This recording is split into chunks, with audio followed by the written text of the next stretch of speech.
नमस्कार, fine target with education में आपका स्वागत है। आज की इस वीडियो में आपको कुछ महत्वपूर्ण पॉइंटों पर चर्चा होगी। मध्य प्रदेश शिक्षक भर्ती वर्ग 3 के संबंध में जो पहला पॉइंट रहेगा आपको, वो पॉइंट रहेगा 51,000 पोस्टों का कितना आश्वासन है, कितनी होंगी या नहीं होंगी, क्या होगा, इसके लिए क्या करना है अपन को। नंबर दूसरा पॉइंट ये रहेगा कि बीएड या डीएड किसको प्राथमिकता मिलेगी, या बाहर होगा कोई, या दोनों को मिलेगी। दूसरा पॉइंट ये रहेगा। और तीसरा पॉइंट ये रहेगा कि जो वर्ग 3 में सेकंड काउंसलिंग होनी है और वेटिंग उठनी है, इसका कट ऑफ का क्या होगा, इसमें कितनी पोस्ट बढ़ करके आने वाली हैं सेकंड काउंसलिंग के लिए, और वेटिंग में कितने लोग लिए जा रहे हैं। अभी तक जो एनालिसिस किया गया है, वर्ग 1 और 2 में कितने लोग जाने वाले हैं, कितने लोग वेरिफिकेशन से बाहर होने वाले हैं, कितने लोगों के दस्तावेज कम हैं, इसके बारे में चर्चा होगी। क्या सेकंड काउंसलिंग, अभी भी कमेंट आ रहे हैं कि सेकंड काउंसलिंग होगी या नहीं होगी। तो अभी एक कुछ और भी कमेंट आए थे कि सर सेकंड काउंसलिंग के लिए जो टेस्ट देना पड़ेगा अलग से या नहीं देना पड़ेगा, उसके बारे में भी चर्चा होगी। चलिए, अगला पॉइंट जो रहेगा वो ये रहेगा कितने नंबर एवं कितनी रैंक तक वालों को सेकंड काउंसलिंग एवं इसी भर्ती जो प्रक्रिया 2020 है, जो 2020 में टेस्ट क्वालिफाई कर चुके हैं लोग, उनको कितने लोगों को उठा लिया जाएगा, कितने लोगों को नौकरी मिल जाएगी, कितने वेटिंग तक उठ जाएंगे, कितनी वेटिंग शेष रहेगी, इसके बारे में भी डिस्कस करेंगे हम। चलिए, पॉइंट नंबर फर्स्ट जो है उसके बारे में चर्चा करते हैं हम। सबसे पहला पॉइंट ये है कि 51,000 की जो मांग चल रही है, बहुत दिन से चल रही है, और सरकार को 51,000 पोस्ट दे ही देनी चाहिए। देखिए, अभी बहुत महत्वपूर्ण चर्चा करने वाले हैं आगे, पॉइंट बाय पॉइंट सुनिएगा आप। तो इसके लिए सभी लोगों ने टाइम निर्धारित किया है, ये जो 8 जनवरी, तो सभी लोग वहाँ पर पहुँचिएगा और निर्धारित समय पर पहुँच करके अपनी उपस्थिति दर्ज करें, अपनी मांग को पूरा करें। बहुत से जो सेना संगठन है और भी संगठन हैं जो आपकी मांग के लिए तत्पर हैं, तो सभी लोगों को वहाँ पर, हम सभी लोगों को पहुँचना है और अधिक से संख्या में उपस्थिति दर्ज करना है। यदि 51,000 पोस्ट हो जाती हैं तो ये मान के चलिए कि सभी लोगों को पोस्ट मिलेगी, और 51,000 पोस्ट हमें यही ठानना है कि होकर रहनी चाहिए। लेकिन इसमें जो कुछ भी करना है लीगल तरीके से, वैधानिक तरीके से, कानूनी तरीके से करना है, संवैधानिक तरीके से करना है। किसी प्रकार से ऐसा कुछ नहीं करना है कि जिससे हमारा करियर खराब हो। ठीक है, कब, कहाँ, कैसा, किस प्रकार से कहाँ पहुँचना है, इसके बारे में सोशल मीडिया पे सब कुछ जानकारी उपलब्ध है, तो आप लोग वहाँ पर पहुँच जाइएगा और आगे भी बता दिया जाएगा उसके बारे में। चलिए, सेकंड पॉइंट है जो बीएड डीएड का। तो बीएड डीएड को लेकर के बहुत सारे कमेंट आते हैं, तो कुछ लोग ये कमेंट भेजते हैं जिसमें थोड़ा सा मुझे भी संदेह हो जाता है। लिखकर भेजते हैं कि सर मेरे 107 नंबर हैं लेकिन बीएड है। ये क्या है, ये कैसा क्वेश्चन है। कुछ लोग कहते हैं सर मेरे 100 नंबर हैं लेकिन डीएड है। ये क्या क्वेश्चन है, मेरी समझ में नहीं आया। सुनिए, उसके बारे में मैं आपको डिटेल्स बताने वाला हूँ, क्या है इसका मुद्दा, क्या नहीं है। देखिए, सबसे पहले बात करूँ, जहाँ तक मुझे जानकारी है, काफ़ी जगह से मैंने आंकड़े एकत्रित किए हैं, उसमें उसके से निष्कर्ष जो निकाला है, कंक्लूजन, वो क्या रहा। देखिए, सबसे पहले मध्य प्रदेश के बारे में बात करें। 2011 में जो परीक्षा हुई थी, 2011 में जो परीक्षा हुई थी बीएड डीएड की के संबंध में बात बता रहा हूँ मैं। तो 2011 में जो टीचर की भर्ती हुई थी, इसमें टेस्ट दिया था सभी लोगों ने। तो इसके पहले तक ये प्रोसेस रहा करती थी कि डीएड बीएड नेसेसरी नहीं थी, लेकिन इसके नंबर दिए जाते थे। लेकिन 2011 के बाद मम्मा ने इसको डीएड को कंपलसरी कर दिया था कि जिसके पास डीएड होगी उसी को नियुक्ति मिलेगी। लेकिन इसमें बीएड वालों की फॉर्म अप्लाई हुए थे, नॉन डीएड वालों की फॉर्म अप्लाई हुए थे। लेकिन अंत में उन्होंने कह दिया था कि डीएड वाले को ही नियुक्ति मिलेगी। बीएड वाले बाहर हो गए थे, बीएड वाले बाहर हो गए थे। तो इन लोगों ने तमाम प्रकार से कोर्ट के दरवाजे खटखटाए। खटखटाने के बाद मध्य प्रदेश सरकार ने फिर उसी टाइम मध्य प्रदेश राज्य पत्र में वहाँ पर जो है परिवर्तन किया था, और उसमें उसका निष्कर्ष सॉल्यूशन निकाला था कि अगली बार से बीएड वाले फॉर्म अप्लाई करेंगे। और फॉर्म अप्लाई करने के बाद, देखिए, मेरा कहना डीएड और बीएड किसी एक का पक्ष नहीं है। जो कुछ है, मैं जिसे जहाँ तक मुझे जानकारी उसके बारे में आपको बताने वाला हूँ। एनालिसिस करने के बाद बता रहा हूँ आपको।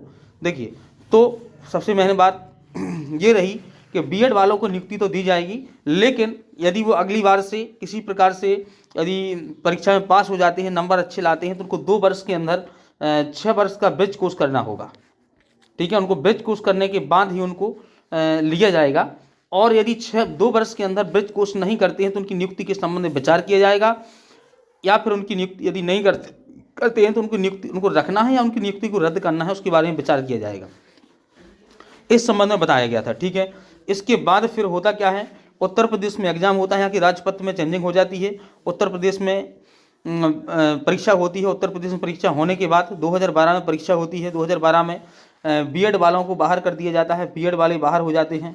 उसके बाद वहाँ पे जो संशोधन होता है, संशोधन होने के बाद जो वर्ग 3 है, वर्ग 3 में जी वहाँ पे जूनियर बोलते हैं, वर्ग 3 में फिर इसके बाद बीएड वालों को ले लिया जाता है और बीएड वाले, मैं संक्षिप्त में बता रहा हूँ, बीएड वाले वहाँ पे नियुक्त हो जाते हैं।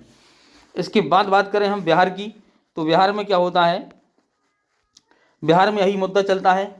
तो बिहार वाले क्या करते हैं, जब परीक्षा देते हैं, बीएड वाले देते हैं, डीएड वाले सभी लोग परीक्षा देते हैं। होता ये है कि डीएड वाले हाई कोर्ट में याचिका दायर करते हैं और कहते हैं कि डीएड वालों को ही, डीएलएड वालों को ही प्राथमिकता दी जाए। तो कोर्ट इसको प्राइमरी के आधार पर ये याचिका को खारिज कर देता है, क्योंकि कोर्ट का कथन ये रहता है कि यदि डीएड वालों को प्राथमिकता दी जाती है तो इतने पद, जितने भी पद हैं, वे सारे के सारे पद डीएड से ही भर जाएंगे, बीएड वालों को कोई उसमें चांस मिलेगा ही नहीं। ठीक है। और यदि बीएड वालों को ही प्राथमिकता दी जाती है तो बीएड वाले से ही पद भर जाएंगे, डीएड वालों की जरूरत ही नहीं रहेगी। इसलिए वहाँ पर भी जो नियुक्ति होती है वो नंबरों के आधार पर होती है, जिसके नंबर अच्छे होते हैं उनको नियुक्ति मिल जाती है। बिहार के बाद बात करते हैं हम राजस्थान में। राजस्थान में जो रीट एग्जाम हुआ था, राजस्थान में होता ये है कि दोनों से फार्म फिल करवाए जाते हैं, डीएड वालों से, बीएड वालों से। लेकिन होता क्या है कि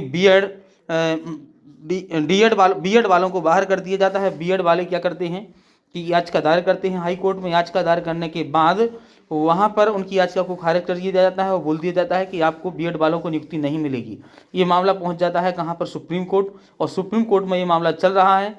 लेकिन राजस्थान कोर्ट का कहना ये है कि मतलब वहाँ के जो डीएड वाले हैं, उनके डीएड वालों के पक्ष वालों का ये कहना है कि यदि बीएड वालों को नियुक्ति मिलती है तो इसका मतलब है कि अनट्रेंड व्यक्तियों से आप पढ़वा रहे हैं। पहले आपको अनट्रेंड से पढ़वाना है, बच्चों के सामने जो टीचर जाएगा वो अनट्रेंड रहेगा। इसके बाद आप 2 साल के अंदर जो ब्रिज क्विज करवाएंगे, इसके बाद ट्रेंड होगा। तो हालांकि उनके ये कथन रहते हैं। फिर इसके बाद बीएड वाले भी अपना पक्ष रखते हैं। तो बीएड का मतलब ये वहाँ पर चल रहा है। लेकिन मध्य प्रदेश में मेरे ख्याल से सब कुछ क्लियर है, क्योंकि यहाँ पे उसका सॉल्यूशन निकाल दिया गया था कि बीएड वालों को यदि लिया जाएगा तो उनसे 6 महीने का ब्रिज कोर्स करवाया जाएगा। फिर भी यदि इसके बारे में बात करें हम, तो डीएड और बीएड के पक्ष में जो मामला है वो सुप्रीम कोर्ट चल रहा है, और इसमें महत्वपूर्ण जो है वो आएगा, जो कुछ निर्णय आएगा वो सुप्रीम कोर्ट अच्छा ही निर्णय देगा, सभी के हित में देगा। और सुप्रीम कोर्ट की जो बेंच बैठती है वो सभी के हित में सोचती है। वहाँ पे बुद्धिमान लोग बैठते हैं, ऐसे कुछ नहीं बैठते हैं कि कोई एक किसी का हित सोचे। जो भी निर्णय देगी अच्छा देगी। हमें डीएड बीएड में नहीं लड़ना है, डीएड बीएड के चक्कर में नहीं रहना है कि डीएड वालों को नियुक्ति मिलेगी या बीएड वालों को मिलेगी। आप लोग तो 51,000 का मुद्दा पकड़िए, पोस्ट अधिक से अधिक बढ़वाइए, वर्ग 2 में थर्ड काउंसलिंग करवाइए, वर्ग 1 में जो वर्ग 3 है, वर्ग 3 में भी सेकंड काउंसलिंग के बाद फिर अगली काउंसलिंग के बारे में आप इस प्रकार से अपनी योजना बनाइए। बीएड डीएड करने से कुछ नहीं होने वाला है। ठीक है, अलग अलग करने से कुछ नहीं होगा। जो कुछ कोर्ट को करना है उसका डिसीजन आने वाला है। अगली बात करते हैं हम कट ऑफ के बारे में। जो अगला पॉइंट होना था वो हमारा कट ऑफ के बारे में था।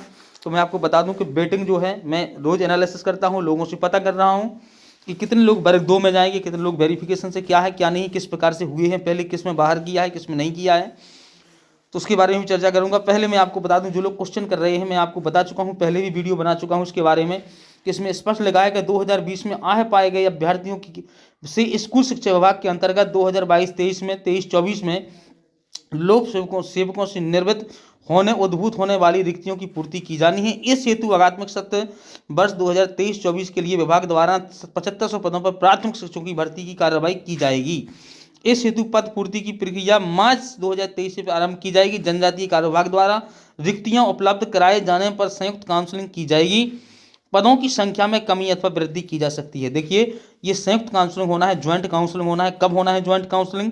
ज्वाइंट काउंसलिंग तब होना है जब जनजातीय विभाग अपनी रिक्तियों के बारे में ब्यौरा दे देगा कि इसको डीपीआई को, कि मेरे विभाग में इतनी वैकेंसियां हैं, मेरे विभाग में इतनी हैं। तो दोनों 7500 डीपीआई ने तो घोषित कर ही दी हैं, और इसके बाद 800 ट्राइबल वालों ने भी कर दी हैं। इसके बाद और भी अभी जानकारी मांगी गई है। तो मैंने आपको बताया था कि उसकी 3 दिन के अंदर जानकारी मांगी गई है। तो आज या कल जो भी जानकारी अपडेट होगी मैं आपको दूंगा। तो उसमें आप बेफिक्र रहें। जो सेकंड काउंसलिंग होगी उसमें कोई टेस्ट नहीं होगा। जो 2020 में अभी आप जो लोग जो दे चुके हैं, जिनके नाम वेटिंग में हैं या वेटिंग के अभी वेटिंग में आए नहीं हैं, जो 75+ हैं, पास हैं, उन्हीं को मौका मिलेगा। उनको उनके नाम आएंगे सूची में। और नाम के बारे में भी बता चुका हूँ पहले आप लोगों को सभी को, कि सबसे पहले नाम सबसे वेटिंग वाले उठ जाएंगे। वेटिंग में उठने के बाद जितने वेटिंग रह जाएगी वो वेटिंग वालों का सबसे पहले नाम आएगा सेकंड काउंसलिंग में। इसके बाद नीचे जिनके नंबर रहेंगे वे आएंगे, और इसके बाद ही वेटिंग आएगी।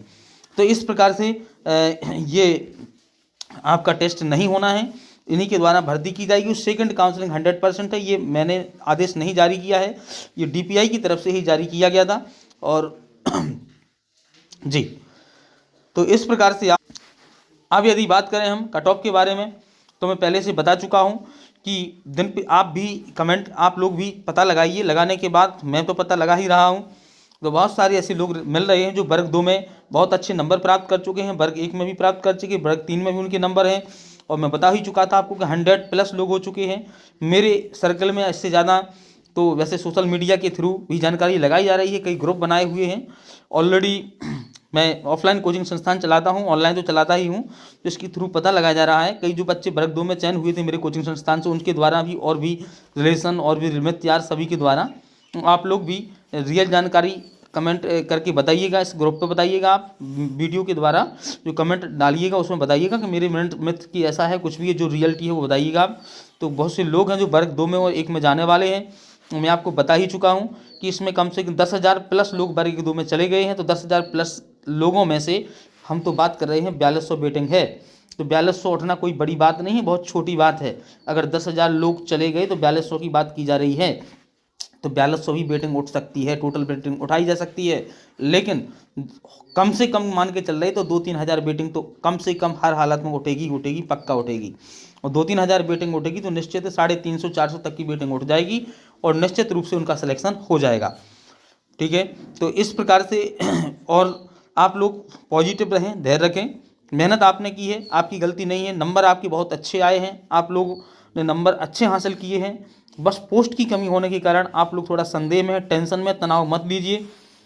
देखिए, नौकरी ही ज़िंदगी नहीं है, लेकिन ज़िंदगी है तो सब कुछ है। ठीक है, जान है तो जहान है, जान नहीं है तो कुछ नहीं है। आप लोग चिंता मत कीजिए, अभी आप यंग हैं, टेंशन करेंगे तो अभी तो कोई असर नहीं होगा। इसके बाद बॉडी के अंदर कई हार्मोन्स जो होते हैं, वो हार्मोन्स होते हैं, कई प्रकार की कई रसायन होते हैं जो टेंशन तनाव करने से उनका डिसबैलेंस हो जाता है। तो ऐसी समस्या नहीं लेना है आपको, तनाव मत कीजिए, पॉजिटिव रहें और संघर्ष करें। और आगे भी तैयारियां हैं, उनको भी देखें, जो कुछ होगा तो होता ही रहेगा, अच्छा ही होगा, जो कुछ होगा अच्छा ही होने वाला है। टेंशन मत कीजिए, आपकी उसमें कोई गलती नहीं है, बस पोस्ट कम होने के कारण ये सब हो रहा है। और निश्चित है बहुत से लोगों की इसमें पोस्टिंग होगी, अधिक से अधिक लोग लिए जाएंगे। सेकंड काउंसलिंग में बहुत से कम नंबरों वाले लोगों को लिया जाएगा। और इसके बारे में जैसी पदों की संख्या निर्धारित हो जाती है तो मैं कट ऑफ के बारे में बताऊंगा कि कितना कट ऑफ जाएगा, कितने नंबर कम हो जाएंगे। अभी मैंने आपको कट ऑफ दे दिया है, उसका तो डिस्क्रिप्शन में लिंक दी गई, उन वीडियो को देख करके आप अभी कट ऑफ देख सकते हैं। और पोस्ट यदि 10,000 तक हो जाती है, उससे ज़्यादा या 51,000 हो जाती है तो अच्छी बात है। तो इसके लिए और मैं कोशिश करता हूं आपको पॉजिटिव थॉट देने का, सही तरीके से, रियल तरीके से। और आप लोग मेरे चैनल को सब्सक्राइब करें, सपोर्ट करें। सभी प्रकार की अपडेट आपको इसी चैनल में मिलेगी। जय हिंद सभी को।